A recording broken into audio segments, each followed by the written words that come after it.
Hello, everyone. Thank you for waiting. We're going to be accepting for the next a few seconds the rest of people, and we will start soon. Thank you, everyone, for coming.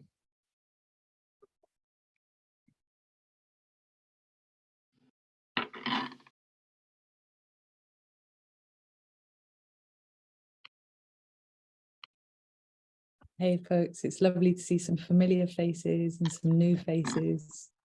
Thank you for joining us in this hour of your day. It's lovely to have you with us.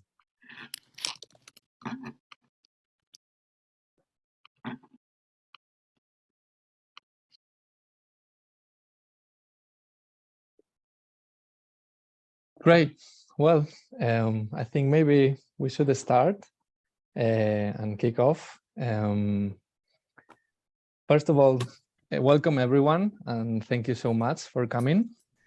This session has been a complete success. We have, I think it was 70 registrations and already around 10, 20 people in the room and joining. So yeah, we're very happy for this. And maybe to start, an invitation in the chat to share how are you arriving today while everyone is still joining, 1 or 2 words while we wait a little bit more and while we start also introducing ourselves. So yeah, well, I'm Javier Gras and I'm here hosting you with Ella Wiles, which we have here. Thank you, Ella. And we will be hosting this session today. To give a little frame, I am working for the Bioleadership Project as the Relationships and Impact Lead, helping grow the movement and increase our impact in the world. And Ella, if you want to share a little bit of you, who you are. Hey folks, I'm Ella. I've met some of you, some are new faces, some are familiar names. I've been working with the Bioleadership Project for just over 3 years, closely with Andres and Javi and the wider team scattered around the world. You'll see me popping up on the fellowship. We've got a couple of fellows joining us to share stories today. And yeah, amongst our programs, nature retreats, that kind of thing. So really lovely to be here with you all. And yeah, thanks again for joining us. Thank you so much, Ella. And also, before starting, we would like to thank for the economic contributions that some of you have done in the session. Just to make it clear, this money will go to the fellowship to support fellows with less economic resources. So that's something, yeah, we're very grateful. Thank you again. And yeah, it's great to be here. So maybe we should start as we normally do. Ella, if you want to lead on this with a little meditation to ground ourselves and get into the space, I'll leave it to you. If nothing else, Zoom calls could be moments to calm and slow down, right? And they're so part of our reality now. So I invite you, if you feel comfy, you're really welcome to turn your screen off and just sit, just have a moment coming back to yourself, really. That's the invitation. I'll leave my screen on. The invitation is to maybe sit in your chair. If you've got your legs crossed, maybe uncross them. Have your feet flat on the floor. If it comes natural to shut your eyes, soften your gaze. Oh, and just enjoy a nice exhale, just to land back in your body. And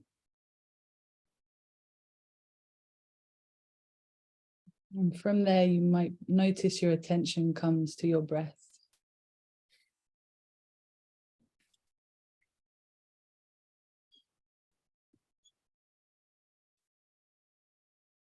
You might notice how you're arriving. If things feel quick or slow. Whether things feel clear or muggy. Just give yourself an opportunity to land back in your body and just notice.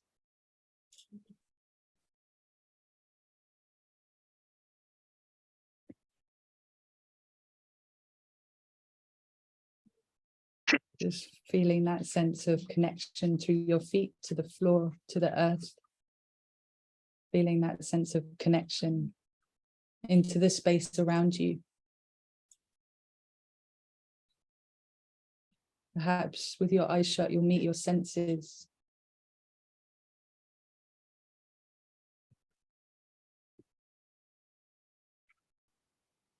And up through the crown of your head to the sky. Feeling that sense of rootedness as we join this call together.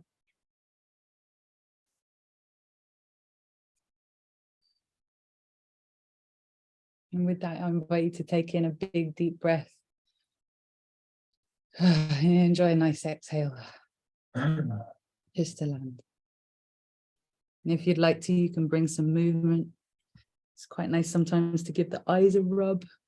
Give yourself a stretch, shoulder roll, just a little bit of love. Nice, nice. Welcome, folks. Pass over to you, Abby. Thank you so much, Ella, for that meditation. Yes, and well, welcome everyone again, and thank you, Ella, for that. Beautiful way to land in the session. So yeah, we're here in this first online session around what is the leadership breakthrough that our planet is calling for. To open the space and to give a little frame, a little bit of what is this first online session, I would like to share that this is the first of a series of events that we are planning to do over the next months, which we are calling Open Learning Series. The idea behind these sessions is to create a space to connect the web of people showing new forms of leadership with nature. We need spaces for people to come together, to connect dots. And it feels important to open this space for everyone who feels it's needed. To continue framing, and as you know, Ella and myself, we are part of the Bioleadership Project, and we will be hosting the session. Our mission in the Bioleadership Project is to change the story of leadership by working with nature. And we are a movement of people and organizations changing human systems to be more resilient, regenerative, and designed to protect and regenerate our planet. Each of us work in different fields, different projects, as we can see with the guests you will see later. And we are trying to lead the change that is needed and to support each other as an ecosystem. We are doing this through different circles, 3 different circles, the consultancy, the Bioleadership Fellowship, which is this 9-month program with a community. And we have fellows today. I've seen Veronica, I've seen Benjamin, and then the Innovation Lab, which is where projects emerge from the community. We always say that change can be brought by someone alone. So we come together to share that knowledge, to share those stories, and the courage to grow a new generation of human systems that care for our world. So this is here. This is another space to do that we have created for it, to share that knowledge and learn together. So welcome for the first Open Learning Series, this first online session. And Ella, if you want to add anything else, please also go ahead. Thanks, Abby. I know that was shared beautifully in that frame. I think just an opportunity to give folks to get to know each other and meet each other for the first time. Yes, great. Thank you. So in order to do that, we were thinking maybe a 2-minute breakout room to share everyone a little bit of yourself. Who are you and what brought you here? In this type of session, sometimes people cannot talk. So just have that in mind. Maybe they are with their screen shut and they will not speak. So if you enter in a breakout room and there is no one, then just take a little breath. It's just 2 minutes. It's to create a little bit of sense of getting to know each other. So yeah, please go ahead. 2 minutes, 3 minutes breakout room. Who are you and what brought you here if you want to share with everyone who is in your room?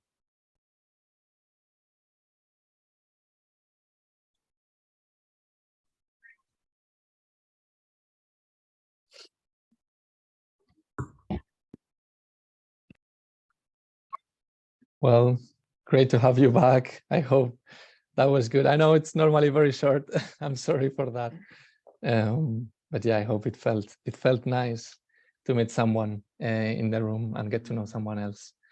So, well, I think, yeah, I'm going to go ahead and I'm going to introduce our guest today. We are very lucky to have with us today Andres Roberts, the founder of the Bioleadership Project from the UK, with huge experience in leadership development and nature connection experiences. Adib Dada, an environmental architect from Lebanon, rewilding the Beirut River and shifting how architecture can serve life. And Njeri, bringing regenerative farm and food system designs to tackle one of the biggest challenges around soil regeneration, and joining from Tanzania. So yeah, I would like to hear each of our guests to share a little bit who they are, where are they calling from. So I can start with you, Andres. Hello, welcome. Thanks, Javi, and hello, folks, wherever you are. I think there's a few different parts of the world on the call. Yeah, just a really brief introduction. I've worked with lots of systems change and social innovation and leadership process for a long time now. And then there was a moment in my life about 12 years ago where all of the learning, all of the development that I'd done, I started to do in nature. And I realized, wow, this is totally different, but also it gave me a different sense of relationship to what caring for what matters might mean. At a time where increasingly it looks like it's more and more urgent. So we set up the Bioleadership Project 5 years ago, and I'll say a little more in the conversations that we have. But the idea is that the business as usual story of leadership is more than just not fit for purpose for the world we're in today. I would say it's actually a root cause to a lot of what we're trying to make better. But amazingly, a better form of leadership is emerging in different forms all around the world that works with nature, that works as nature and cares for life. And our job with the Bioleadership Project is to help connect and support those different forms of leadership to grow in the world. So it's a real honor to be in a call with so many faces, hopefully connecting dots in a helpful way. Yeah, that's me. Thank you, Andres. Thank you so much. Hello, Adib. Welcome. Great to see you here. Hi, Avi. Hi, everyone. So I'm Adib Dada. I'm an environmental architect and consultant based in Lebanon. I started my firm about 12 years ago, focusing on environmental consulting and architecture and developing into biomimicry thinking and biomimicry consulting. And lately, over the past 4 years, I've also become a forest maker. So I'm actively engaged on kind of reclaiming degraded leftover lands in the city and turning them into green spaces with the help of the communities and for not only human communities, but other kind of organisms to thrive in as well. Beautiful. Thank you, Adib. Thank you so much. And hello, Kai. Welcome. If you want to share also a little bit of you and give us some words. Thank you, Javi, and thank you everyone for being here. I, like you heard, I'm Njeri from Tanzania. Well, from Kenya, actually. I just moved to Tanzania. And I'm a regenerative systems thinker and designer, and that finds expression in different things that I do. So as a regenerative farm and food systems designer, as a doula, as a poet, and with work in gender reconciliation. So it's from, as tends to be the case for most of us, it's you're called into work like this for personal reasons and just from observing what's going on in the world and thinking, okay, something, there has to be a different way. And so that's how I ended up doing the different things that I'm doing. But I'm very interested in what does it look like when we can, as nature, find ways to truly restore ourselves and restore the environments within which we exist. What does that look like? How do we put that into the systems we've created? Education, social systems, political systems, economic systems? How do we sort of spiral that out? And so I'm investigating and enthusiastically sharing what I find. Wow, I love it, Kai. Thank you so much. It looks like the conversations is starting to flow. Yeah, this is so interesting how we do that. And yeah, that's actually the purpose of this, no? To create an ongoing conversation and to share a little bit of how we see these things that are needed, how we see the world is changing and the world needs to change. So maybe we can just go ahead and start. We are going to have around 20 minutes on ongoing conversations with our guests. I'm going to also share a little bit of questions. If you feel like you have some questions too, please write them down. There might be space later to share them in the chat also. And yeah, this is an open conversation, please, with our guest. And Andres, maybe I would like to start with you. And yeah, I don't know, you've been working for a good amount of years, as you've said, with organizations, leading the path of new forms of leadership and business, set up the Bioleadership Project and the fellowship. So I would be very eager to hear you talk about what is the call that you see from our planet. No, what is it needed? What's the need right now for the planet, no, and for us?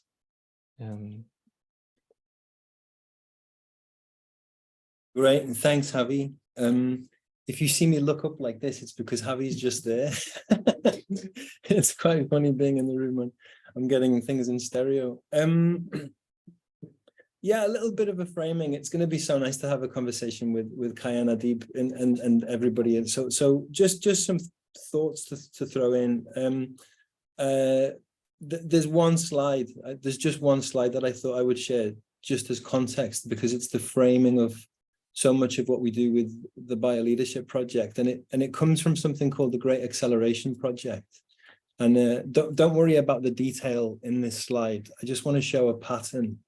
If you don't know it, the Great Acceleration Project is it's a project that monitors the rate of change in everything. You know, everything. The left-hand columns here, or boxes, are socioeconomic trends. So they're human behaviors, you know, world population, gross domestic product, but things like use of fertilizer, the use of water, the construction of dams, anything that's red in these boxes has been made by people, by Homo sapiens.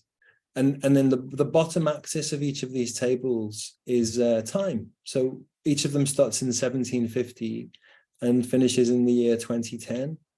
And as I say, it's not about the detail, but for me, there's something about the pattern, because what we notice is that the rate of change in most things was relatively constant until this little red blur, which is the year 1950.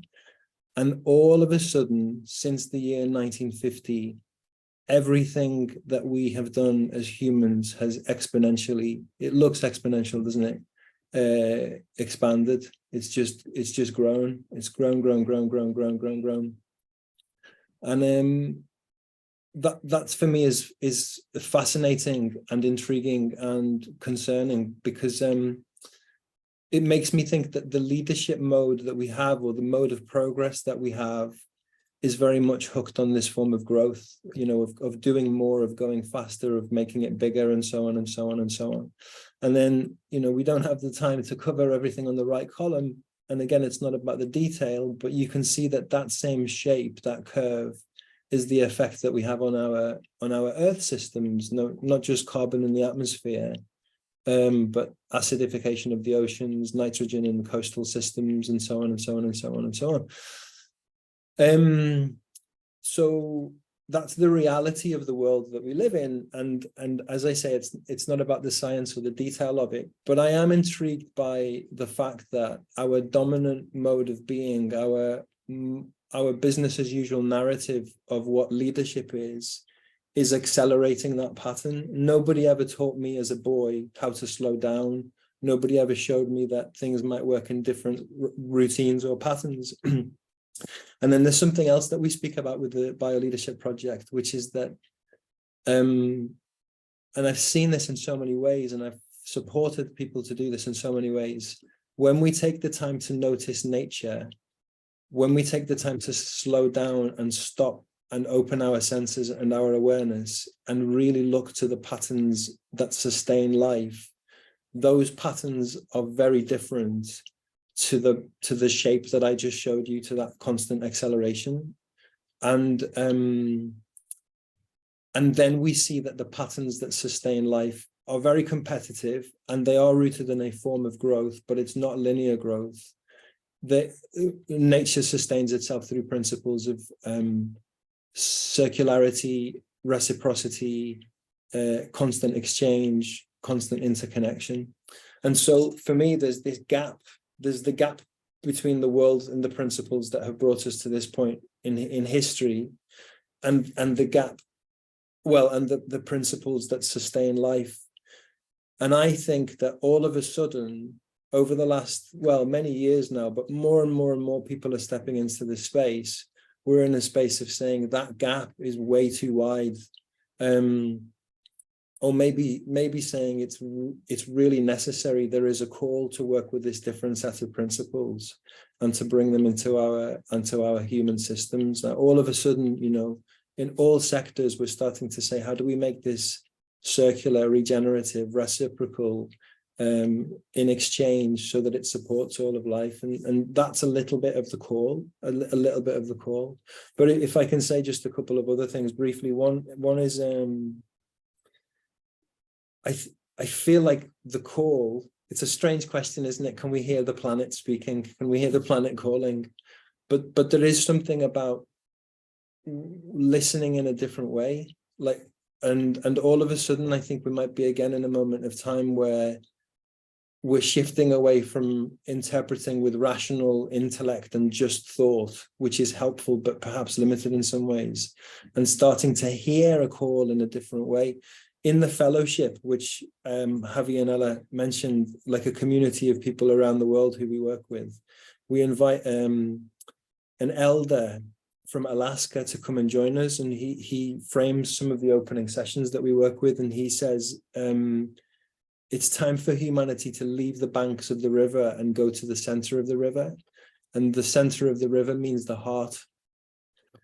And that's always with me, this idea that we have brilliant thought, we have technical knowledge, we have technical expertise, but to really connect with the big system, to really hear the call of what the life on this planet is calling from us, it takes a little bit of listening from a different place. And I also feel that more and more people are in that place. It's a place of unknowing, it's a place of letting go of past habits, it's a place of uncertainty, but it's also a place of great care and capacity to connect with the bigger picture. So that's what comes to mind as well when I think about what is the call to discuss. Well, that's brilliant, Andres. Thank you for sharing that. Yeah, I agree with that, and it fills that gap, that disconnection from nature that we have in our Western cultures, probably, and it comes to mind, that knowledge from indigenous people that are really much more rooted into the environment, into the place, so yeah, I don't know. I was wondering, how would you think we could give more voice to that type of connection, and how can we express and bring that into our cultures in a different way?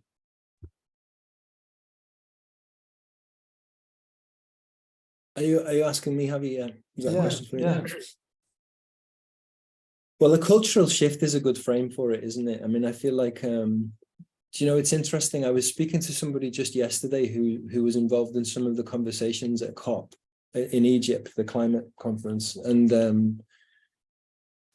they were saying that there is two narratives emerge that feel important. One is that actually there's a form of recognition that there's a lack of climate leadership, which I still would love to spend a lot more time thinking about, because I feel like we've got the technology there, and I think we've got finance in the world to shift things if we really set about doing it. But something is holding us back. So I've got this question of what does it mean, like climate leadership? What are the needs? I think with what we do with bioleadership, actually, I have some answers or some thoughts.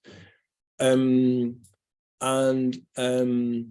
the other narrative is that there is a lot of money being spent going into supporting the dominant narrative, business as usual. You know, there was 600 fossil fuel lobbyists at Egypt, backed by a lot of influence. So it does get into this. What is the cultural shift? Like, what is the cultural shift?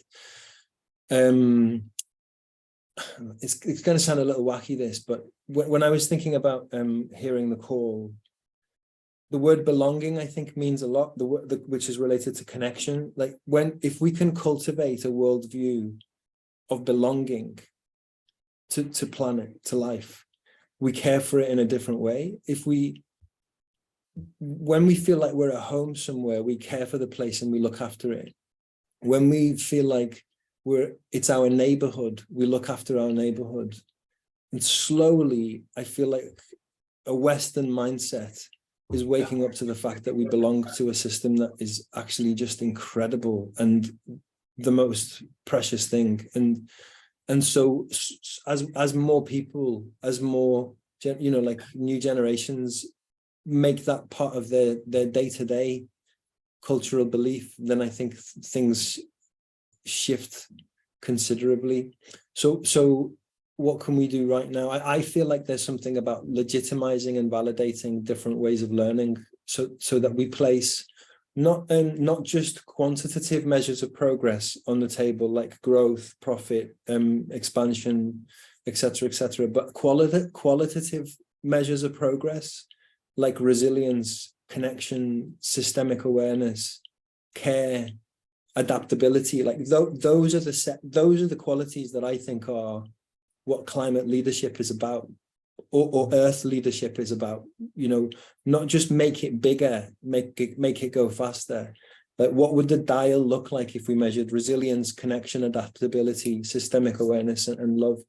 And then for me, it's about saying, how do we make more spaces to learn those things in different ways, in different avenues of human society, whether it's schools or universities, business schools, organizational development environments, etc. That's an aspect of it for me. Yeah, and lots more, but maybe I'll leave it there. Yeah, well, thank you so much, Andres. Yeah, I'm gonna now, I want to give a little bit another question to another speaker and pass on. And please, the conversation is ongoing for Adib, for Kai. If you want to jump in and add something, go ahead. Maybe Adib, for you have been doing amazing work in your country, setting up a regenerative architecture firm, the first B-Corp in Lebanon. Congratulations for that. You are leading the way, rewilding urban areas in the city of Beirut, planting trees around the Beirut River. How do you think we can respond to this call that Andres is talking about? How do you make breakthroughs? How are you doing it?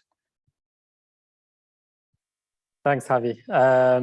Well, I mean, so I've always been an activist at heart, and I think living in Lebanon with all of the kind of political challenges and, I mean, all sorts of challenges, that's one way of, like, kind of for me to be able to survive, like just kind of being an active part of the community.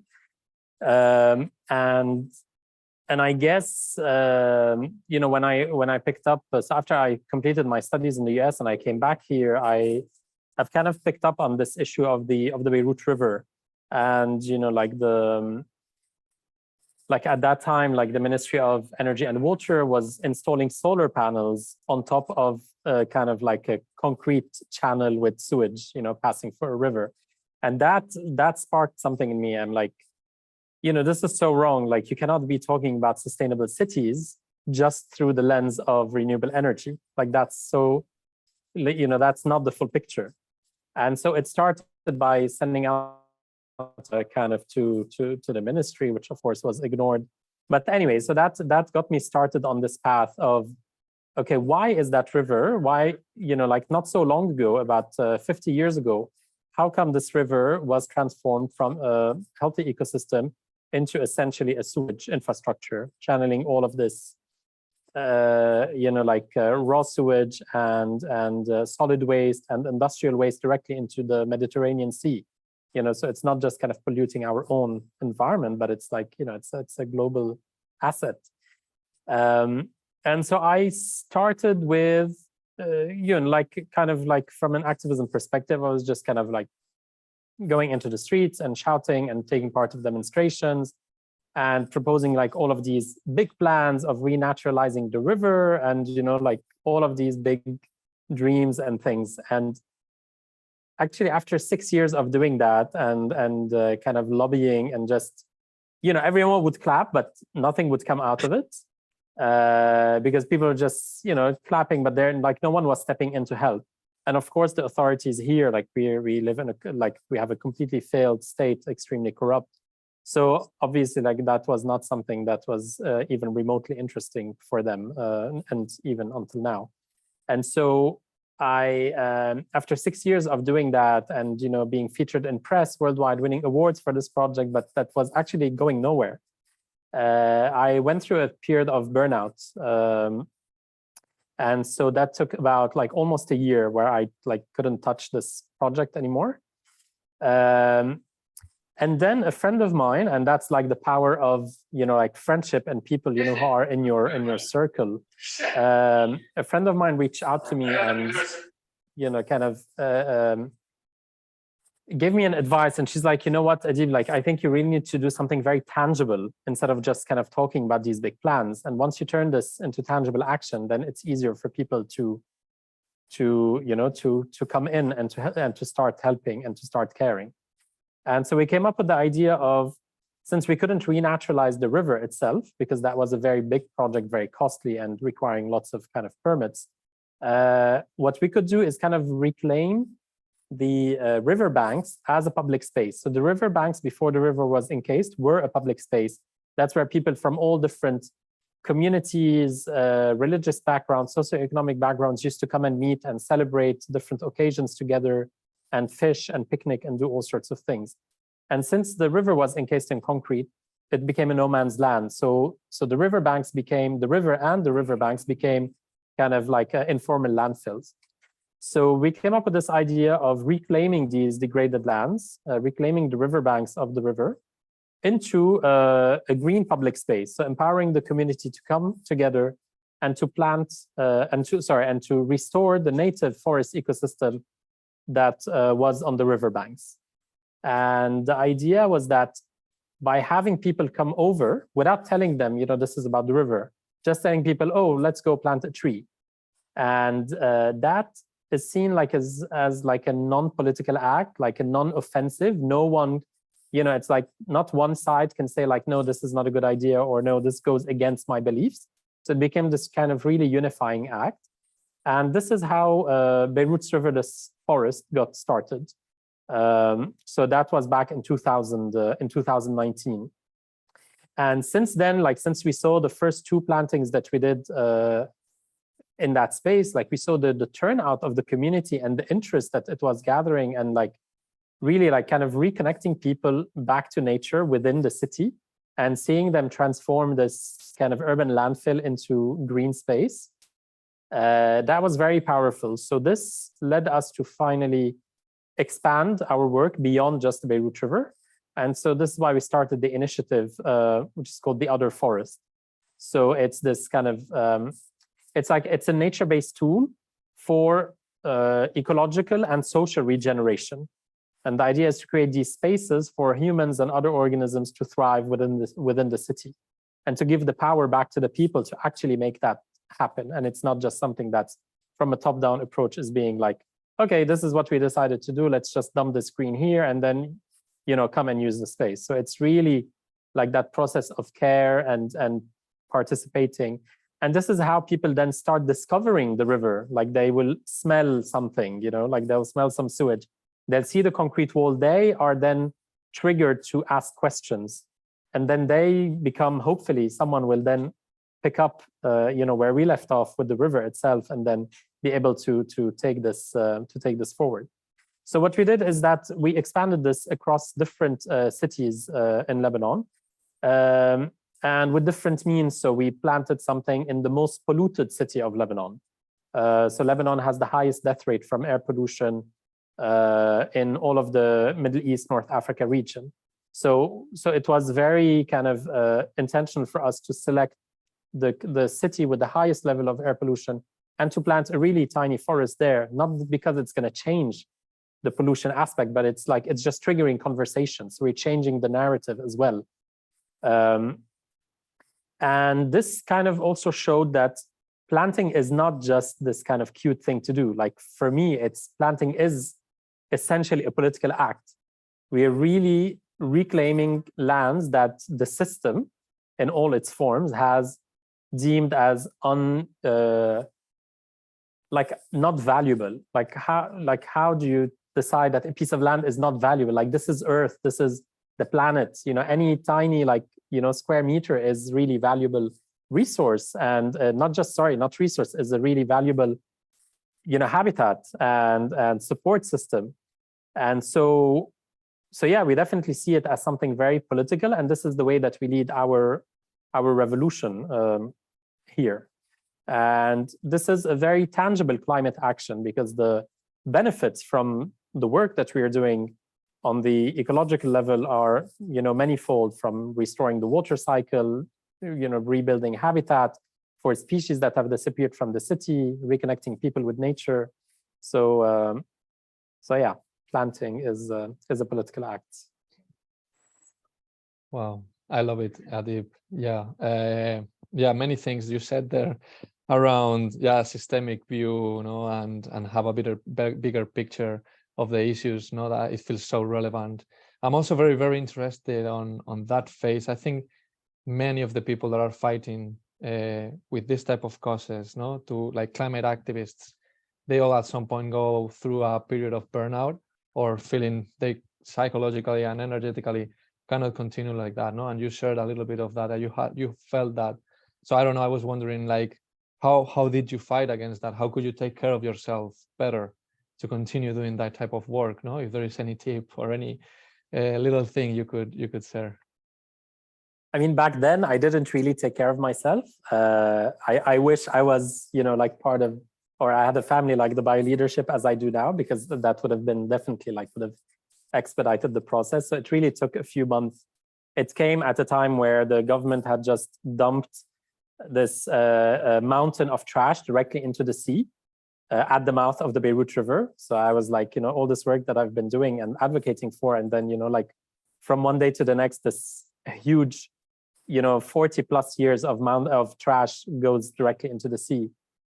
And they were building incinerators that were being funded by the European Union and by the World Bank. And I was like, all of these big forces are just kind of forcing us into these systems that we don't want, and that they don't even use in their own countries. So I'm like, this is too big of a battle. But the shift came for me when I found out that my wife was pregnant during that period. And I was thinking, we eat organic at home, we use, natural detergents, all of that. But the one thing that I couldn't protect my future kids from was the air that they're breathing. And so this is kind of a bit and at the same time, this friend, things happen very organically. So this friend kind of reaches out with this idea, with this connection, and things just fell into place. So that's what kind of got me out of that burnout mode. Beautiful. Thank you, Adib. Well, I'm going to jump now to Kay. I'm so excited also to ask some questions to her. Kay, I would love to hear now you speak about you and your experience. And you have such a beautiful connection to the earth. You have been working for the past years around soil generation, regeneration, exploring how indigenous technologies and wisdom that Andres was talking about before, how that can help create a regenerative food systems. So how do we really listen to the wisdom of the earth, like that? Or how can we bring it to our lives? Do you have any tips? Do you have any experience? Can you share with us, please? would be lovely to hear.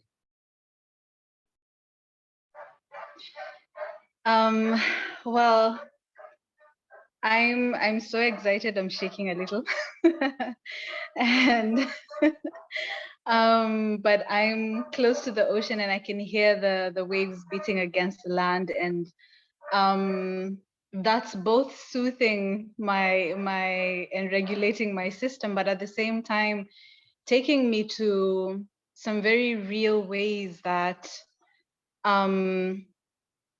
that are how I respond to this question in real life and also in this conversation. And one of the things that has been coming up a lot in the past couple of months, and it's interesting, Adib, to hear you mention this, because part of the reason it's been really real for me is because I'm currently pregnant, and will be bringing forth a little one in a couple of months, and so it's really made it so these conversations cannot be abstract and big and grand anymore. It's really grounded and anchored them in a very different way from the way it's been in the past. And one thing I keep coming back to is, how do we address that separation that exists right now between humanity and what we call nature?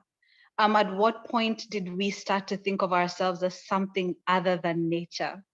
And I think in looking at that point and the way that has shaped the human psyche, the way our language around the natural world and how we are part of it, investigating the way we interact with the natural world, with our planet, as this thing that is separate. And a lot of the times we even dare to think of ourselves as superior to the plants and the animals and all of these creatures that we interact with.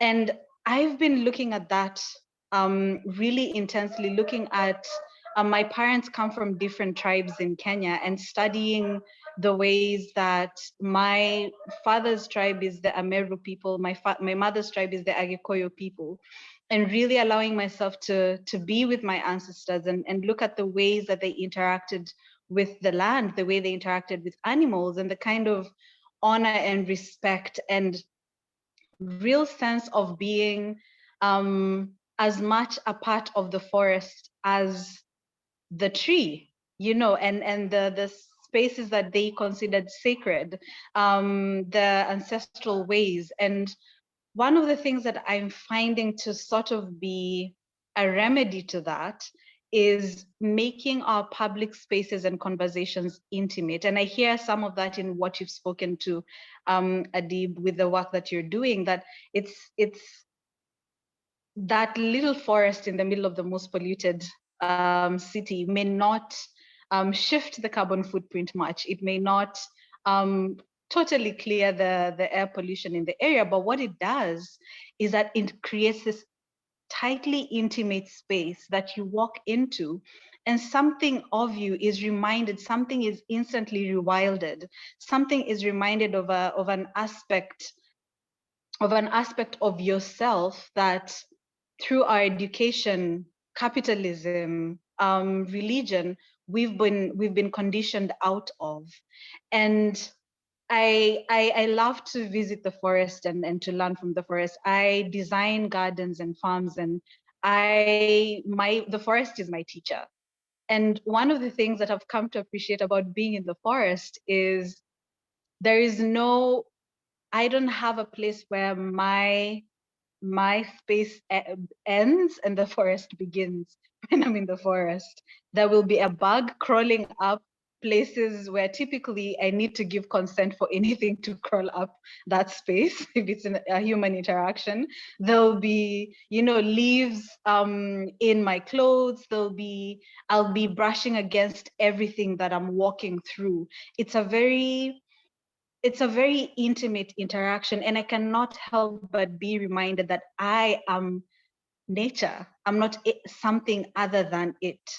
And so I'm currently investigating and asking in my systems design work, in my conversations, when I think of the leadership that is necessary to create the shift that we need, that that will pull us and push us into the world that I hope to at some point make available for my little one. I find that there's a truth in allowing myself to really arrive at the point where I am not a thing separate from the natural world, from this planet. You know, I'm not from somewhere else. Well, I generally like to think that I am, but but I am made up of the stuff that makes up the planet. And so for that reason, I am responsible, you know. And so what does that responsibility look like? How then do we shift our educational systems, you know, and what does that shift look like? What, again, language, I'm a poet, I love to write, I love to play with words. What does that mean of how we work with language? When I first came to Tanga, which is the town that I'm in Tanzania, a friend of mine, an older man, an elder called Shah, he took us out into the village, and he was telling us about the different trees, and there's a lot of mango trees here. And so we're talking, and he says very casually, and he says, so those mangoes over there, as you can see, they're planted by people, and these ones over here, as you can see, because of how chaotic they were planted by the monkeys. And I was like, and he said it in Swahili, and the way he said it in Swahili, it sounded very, very like a very normal thing to say. Like, you know, there was nothing about that statement that sounded outside of the language. But saying it in English, I recognize the outsideness of that thought, you know. And so again, I'm in this place where I'm questioning, you know, all of these elements of the world we've created today: language, education, our systems of belief, socioeconomic systems, political systems, and how that sense of separation is advising how we're moving, and then how that's advising leadership, and what happens when we begin to shift our psyches towards considering us.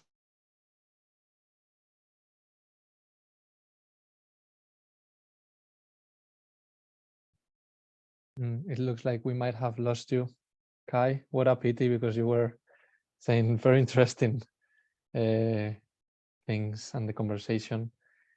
Are you there? Well, when you come back, please jump in. I was very, very intrigued and interested. Well, I love the term that you used, Kai, around create intimate spaces, no? Which connects directly with what Adib is doing, planting trees. No, at the end is create that little space of intimacy, you know. And it also reminds me what you, Andres, what you are doing with the nature retreats, no, bringing people into nature, to be there, to find a spot and to connect with that little spot. So yeah, I was actually going to ask Kai, like how does she create, no, those little intimate spaces, which we probably can all learn from and try to bring that into our lives. Yeah, what a pity we don't have her. I'm back. Oh, there you are. Great, we lost you, Kai. We lost you. Yeah, please say that again.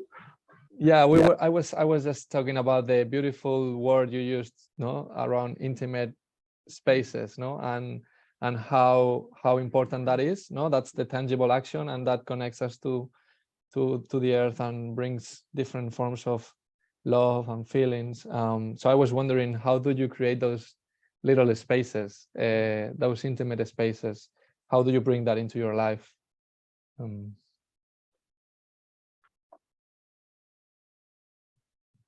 Well, maybe we have lost her again. What a pity. Well, gardens and farms for people. And so that's, can you hear me? Yes, yes. Oh, dang it.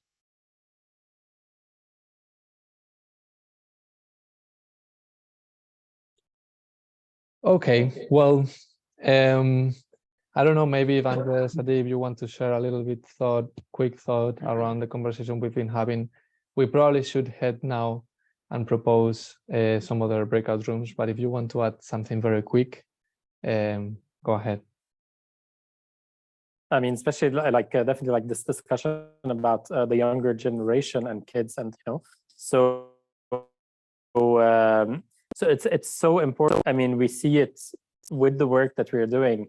Whenever kids are involved, like it's just so natural for them, and even though they come, like sometimes some of the kids will come and they have like a very difficult, like they have a lot of difficulty with touching the earth or touching the plants, but it really only takes about like 5 to 10 minutes, and then they're like just completely embedded in the earth and like hands dirty and all of that.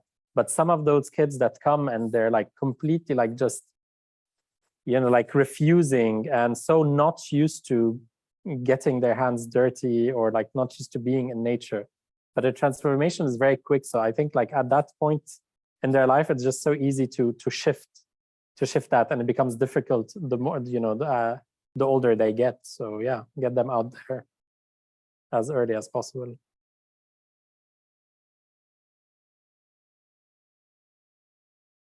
Yeah, I love it. What do you think, Andres? You also have a daughter. What's your experience around this interesting topic?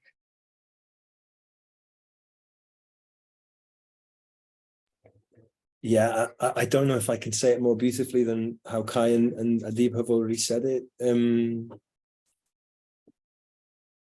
It's just that thing of it takes me right back to how I said, is it even possible to listen to the call of the planet?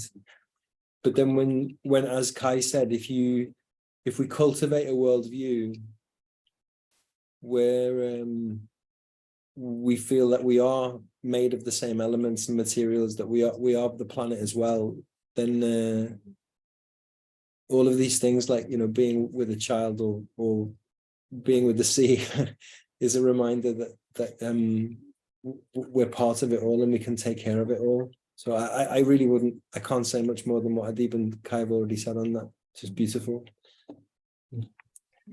Great. Well, thank you, the three of you.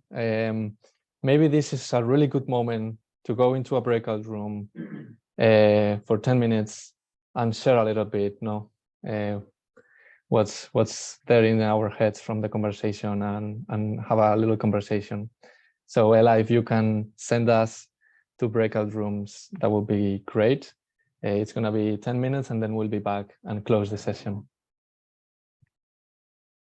Just thank you so much for sharing your time with us and kind of sharing your stories. Andres too, who's sitting opposite me. Javi, thank you for hosting, and just thank you so much for kind of being with us, everyone. I'll let you kind of read the comments in the chat as they come in, but I wanted to end with just a sense of, I mean, this can feel like a lot. We've shared a lot today about the great acceleration, and Adib, Kai, both parents or soon to be, that really comes out in the conversations we've had of what's our responsibility for the next generation. And I think that there is a bit of a sense there that what happens, what can we do? And I think conversations and inquiry and community like this just feels so important. An invitation, we'll keep having moments like this throughout next year. So kind of stay connected to us either through kind of our newsletters or online. Our fellowship also is still open. Adib and Kai, who you met today, are both fellows from last year and the year before. We've got our third cohort open at the moment, with applications closing on the 21st. The fellowship, if you don't know, is a 9-month program that aims to answer some of the questions that we opened today. What capacities do we need for a new form of leadership? how do we lead in uncertainty? What are the kind of skills and practices that we can start to develop that the education system that we've grown up with or within our organizations don't offer? It's very much a work in progress, but we've got an amazing community, some of whom you've seen today, that are kind of, we're helping shape it. And yeah, if that appeals, and if you want to find out more, Javi, I think, yeah, he's just shared a couple of links in the chat for you to find out more with. And also feel free to just respond to me and Javi, and we'd love to have a chat. Yeah, but just sharing love and keeping this inquiry going and keep connected to this community. In Bioleadership Style, we open with a meditation, and if you're still with us, then you get the treat of a poem to end with.